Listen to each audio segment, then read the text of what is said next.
Hello बेटा, lecture number 11 हम लोग देख रहे हैं। आज का जो हमारा टॉपिक है वो है व्हीटस्टोन ब्रिज। बेसिकली ये एक ऐसी डिवाइस है जो हमारे पास में रेजिस्टर्स रहते हैं, उनके रेजिस्टेंस को मेजरमेंट करने के लिए हम इसको यूज़ करते हैं। हम लोग ये जानते हैं कि रेजिस्टेंसेस जो होते हैं उनको हम लोग डिफरेंट डिफरेंट तरीके से अरेंज कर सकते हैं। उनमें से हम लोगों ने देखा है कि सीरीज़ कॉम्बिनेशन और पैरेलल कॉम्बिनेशन। तो इसमें हमारे पास में 4 रजिस्टर होंगे और चारों जो रजिस्टर होंगे उनको हम लोग इस तरीके से अरेंज करेंगे कि उनका जब रेशियो निकाला जाएगा तो वो रेशियो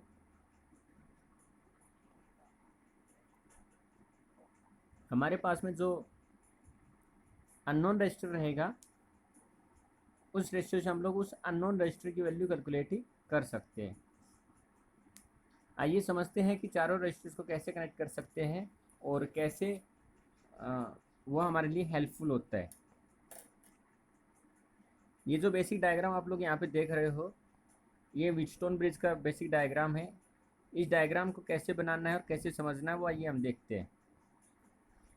हमारे पास में यहाँ पे ए और सी जो है 2 पॉइंट है।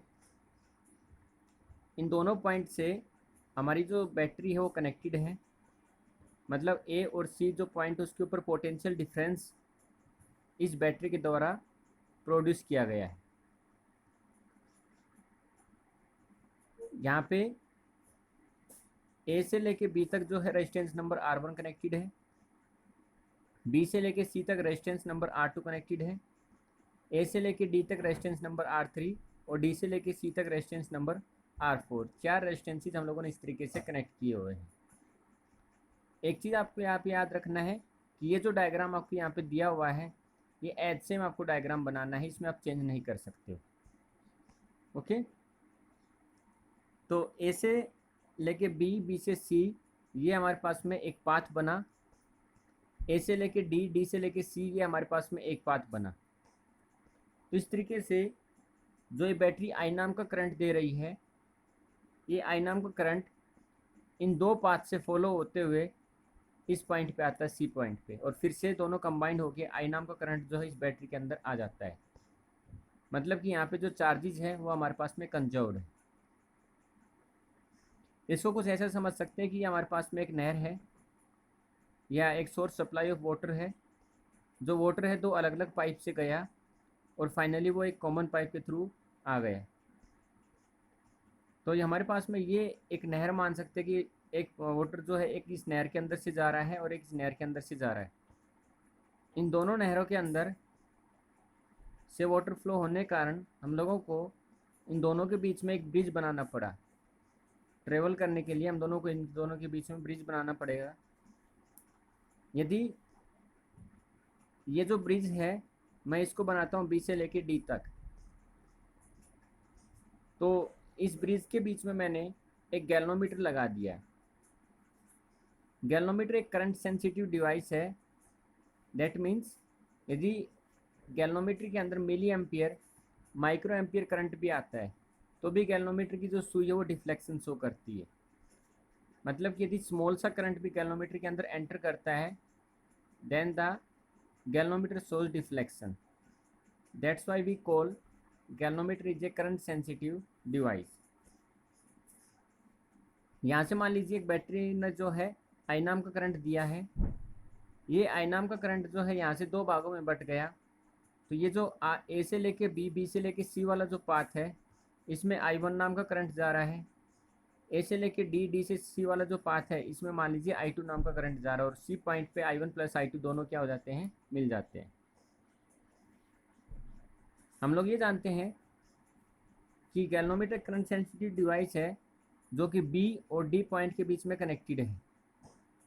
यदि हमारे पास में बी पॉइंट पे पोटेंशियल की वैल्यू ज़्यादा होगी तो करंट जो है वो बी से लेके डी की तरफ फ्लो होना शुरू हो जाएगा और उस करंट की डायरेक्शन होगी हमारे पास में डाउनवर्ड डायरेक्शन में। That current will known as IG। क्योंकि हम लोग ये जानते हैं कि यदि बी पॉइंट पे पोटेंशियल ज़्यादा होगा तो डी पॉइंट पे पोटेंशियल कम होगा। And the current is always flow from higher potential to the lower potential.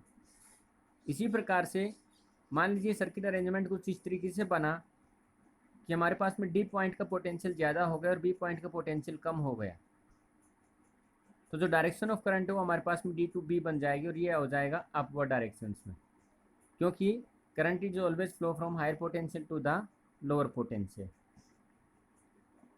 तो सिचुएशन ये है कि हमको करंट जो फ्लो कराना है वो ए बी सी इस पाथ में और ए डी सी इस पाथ में इस तरीके से फ्लो कराना है कि जितना करंट इस बी पॉइंट से होके निकलेगा उतना ही करंट हमारा डी पॉइंट से होके निकलना चाहिए। मतलब कि बी पॉइंट का पोटेंशियल और डी पॉइंट का पोटेंशियल जो है ये दोनों पोटेंशियल हमारे पास में सेम होने चाहिए। यदि दोनों पोटेंशियल सेम नहीं होंगे, जोन सा भी ज़्यादा हो या कम होगा, तो डायरेक्शन ऑफ करंट जो है वो हायर पोटेंशियल से लेकर लोअर पोटेंशियल की तरफ ऑटोमेटिकली बन जाएगा और गैल्वेनोमीटर हमारे पास में डिफ्लेक्शन शो करेगा। तो हमें क्या करना है, इस सर्किट को बैलेंस करना है। तो जब सर्किट बैलेंस तब होगा जब हमारे पास में गैल्वेनोमीटर कोई भी डिफ्लेक्शन शो नहीं करेगा। मतलब जितना current A B C path में जाएगा उतना ही current A D C path में जाएगा, तो गैल्वेनोमीटर डिफ्लेक्शन शो नहीं करेगा और हमारा जो सर्किट है, ब्रिज है, वो बैलेंस हो जाएगा। तो दैट मीन्स बैलेंस कब कब कहलाएगा, जो V B plus V D किसके बराबर आ जाएगा, जीरो के बराबर। और अनबैलेंस कब कहलाएगा, जब V B plus V D zero के बराबर नहीं आएगा, क्योंकि यदि बराबर नहीं आएगा तो कहीं ना कहीं या तो ये पोटेंशियल ज़्यादा होगा या फिर ये पोटेंशियल ज़्यादा होगा। करंट जो है कहीं ना कहीं इधर से इधर या फिर इधर से इधर फ्लो हो रहा होगा, बी टू डी या फिर डी टू बी। हम लोगों को सोल्व तभी करना है, इसको हम लोगों को आगे तभी बढ़ना है जब तक कि हमारे पास में गैल्वेनोमीटर जीरो डिफ्लेक्शन शो नहीं करता, मतलब नो डिफ्लेक्शन शो नहीं करता है। तो मान लीजिए हमारे पास में गैल्वेनोमीटर ने जीरो डिफ्लेक्शन शो किया, मतलब आई जी जो है हमारे पास में जीरो हो गया, तो हमारे पास में एक लूप जो है ये बन जाएगा A B D A. Loop के बारे में हम लोगों ने कल डिस्कस किया है। दूसरा लूप जो हमारे पास में सी बी डी ए, ये वाला लूप बन जाएगा। ठीक है, तो दोनों लूपों में क्या क्या चीज़ें आती है वो हम लोग देखते हैं। तो पहले लूप की बात करते हैं, A B D A loop की। Loop number A B D A, तो this is the direction of the along the current. तो ये हो जाएगा आई वन आर वन, यहाँ से आ जाएगा आई वन आर वन। हम लोग यहाँ से आए, आई जी जो है वो हमारे पास में जीरो है, इधर गए तो this is the direction of current नीचे की डायरेक्शन में, और हम लोग कहाँ जा रहे हैं, करंट की अपोजिट डायरेक्शन में जा रहे हैं, इसलिए क्या आ जाएगा, माइनस का साइन, और यहाँ आ जाएगा I two are three minus का, तो आई टू आर थ्री माइनस का। इसको जब हम लोग सोल्व करेंगे तो ये हो जाएगा I one R three I two उधर चला जाएगा, तो आई टू आई थ्री उधर चला जाएगा। Similarly I one upon I two जो है हम लोग नीचे लेके आ गए, और इधर से R three upon R one जो है इधर आ जाएगा। हमारे पास में यहाँ पे जो है दूसरा लूप जो बनेगा वो बन जाएगा हमारे पास में बी सी डी बी। मतलब हम लोग यहाँ से चलेंगे, अलोंग द करंट सी तक जाएंगे और opposite to the direction of current B से लेके डी तक जाएंगे, और फिर डी से लेके बी पे आ जाएंगे। तो हमारे पास जो लूप है वो ये वाला बन जाएगा। लूप के बारे में हम लोग ये जानते हैं कि जो इनिशियल पॉइंट और फाइनल पॉइंट होता है वो सेम होता है। तो हम लोग बी से चले, सी पे गए, सी से डी पे गए और डी से बी पे आ गए, तो ये हमारे पास में एक लूप बन जाएगा L2। तो जब हम लोग अलोंग द करंट जाएंगे तो ये आ जाएगा आई वन आर टू, तो ये आ जाएगा हमारे पास में आई वन आर टू, इधर opposite to the direction of current तो आ जाएगा माइनस का I two R four, minus का I two I four R four. इसको जब सोल्व करेंगे तो बेटा यहाँ से आ जाएगा आई वन आर टू, ये उधर जाएगा तो ये हो जाएगा I two R four, I one upon I two का रेशियो निकाल लेंगे तो ये आ जाएगा R four upon R two. अरे भाई आई टू नीचे चला जाएगा, आर टू नीचे चला जाएगा इसके इधर। ठीक है, यदि मैं इक्वेशन नंबर वन और इक्वेशन नंबर टू को देखता हूँ तो लेफ्ट हैंड साइड हमारे पास में बराबर है, तो हम लोग क्या लिख सकते हैं, राइट हैंड साइड को बराबर लिख सकते हैं। तो from equation first and second we get R3/R1, ये पहली इक्वेशन है। R4/R2 ये हमारे पास दूसरी इक्वेशन है। दोनों को मैंने क्रॉस मल्टीप्लाई किया आ जाएगा R2 R3 R1 R4। We want to make arrangement of the resistor in such a way that the ratio of R1/R2 is equal to R3/R4।